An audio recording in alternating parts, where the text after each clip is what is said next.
the Tennessee Checkerboard. Into the checkerboard he goes. I'm not delaying. Tell me something, Mr. Referee. It is touchdown, Tennessee! One of the most recognizable symbols in college athletics. So back to the 5, to the checkerboards. Touchdown, Tennessee! From overalls to cornhole boards and even Neyland Stadium itself, the checkerboard pattern is a staple throughout Knoxville.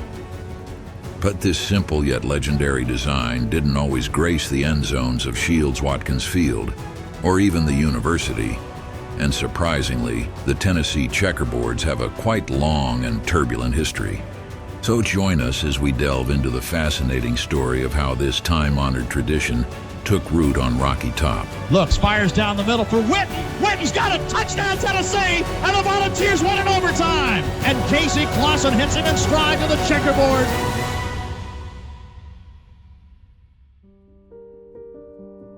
Believe it or not, the tradition of Tennessee's iconic checkerboards traces its roots back to a building, though not just any building. Ayers Hall, one of the university's oldest and most stunning landmarks, played a pivotal role in inspiring the iconic design. Built in 1921 as a testament to the university's growth and prestige, Ayers Hall was named in honor of Brown Ayers, the university's 12th president. Perched atop the hill, it remains a beacon of campus life, housing the College of Arts and Sciences and the Math Department. But look closer and you'll spot a familiar detail, a checkerboard pattern adorning the top of the clock tower and throughout the structure. This subtle yet significant architectural touch is believed to be the spark that ignited one of the most recognizable and historic traditions in college football history. Just a few years after Ayers Hall was constructed, a man who would forever shape the University of Tennessee was hired as head football coach, General Robert Neyland. If you know anything about the history of Tennessee football, it's no surprise that this legendary figure played a role in the origins of the checkerboard tradition. Though he didn't create the design himself and the Vols never played with checkerboard end zones during his tenure, General Neyland planted the seeds that perhaps flourished the idea. In the 1920s, Neyland Stadium was a far cry from the massive venue the Volunteers call home today. In fact, it wasn't even called Neyland Stadium at the time, nor was it much of a stadium at all. It was known as Shields-Watkins Field, built in 1921, the same year Ayers Hall was completed. But that's a story for another day. So leave a comment if you'd like to see a history video on the construction of Shields-Watkins Field and Neyland Stadium. But for now, what you need to know is that the field was very small, featuring just one grandstand that could hold a mere 3,200 fans. Its small stature allowed players to see Ayers Hall's towering presence and its striking checkerboard pattern clearly from the field. This view sparked an idea in General Neyland's mind for motivating his team. When his offense took the field facing Ayers Hall, he would shout, "Don't stop until time runs out or until you reach the checkerboard, and once you get there again," or just simply, "Charge the checkerboard." The message resonated. Neyland's legendary coaching, paired with his knack for inspiring his players, cemented his place as the greatest coach in Tennessee football history.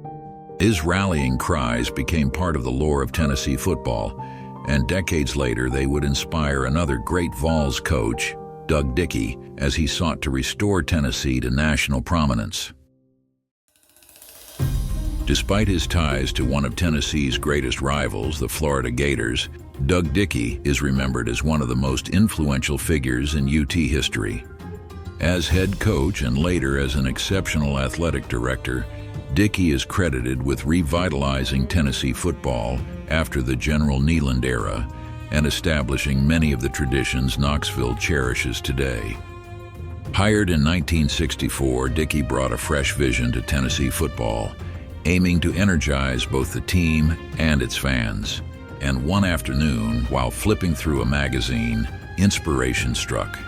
An ad featuring a checkerboard pattern caught his eye, sparking an idea to tie the design to the Vols' identity. Perhaps he even recalled General Neyland's legendary rallying cry, "Charge the checkerboards," as he dreamt up the design. Though there's no documented connection between Neyland's words and Dicky's vision, it's hard not to believe the influence was there. Regardless of the exact inspiration, Dicky set his plan in motion. He instructed the grounds crew to paint the now iconic bright orange and white checkerboard pattern in both end zones of Neyland Stadium. The result was a design that not only paid homage to Ayers Hall, but also became one of the most recognizable images in college football. And for the next 4 years, Tennessee players charged the checkerboards again and again, making the end zones a symbol of their determination. But in 1968, the tradition came to an abrupt pause when the stadium's natural grass was replaced with artificial turf. According to the university, the technology of the time couldn't replicate the proper shade of orange for the new turf field, and the iconic checkerboard design disappeared. It would take 2 long decades before it returned to its rightful place upon Rocky Top. And the man responsible for its comeback was none other than Doug Dicky himself.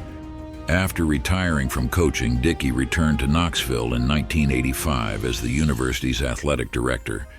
In 1989, he reinstated the checkerboard end zones, and their return was celebrated in dramatic fashion.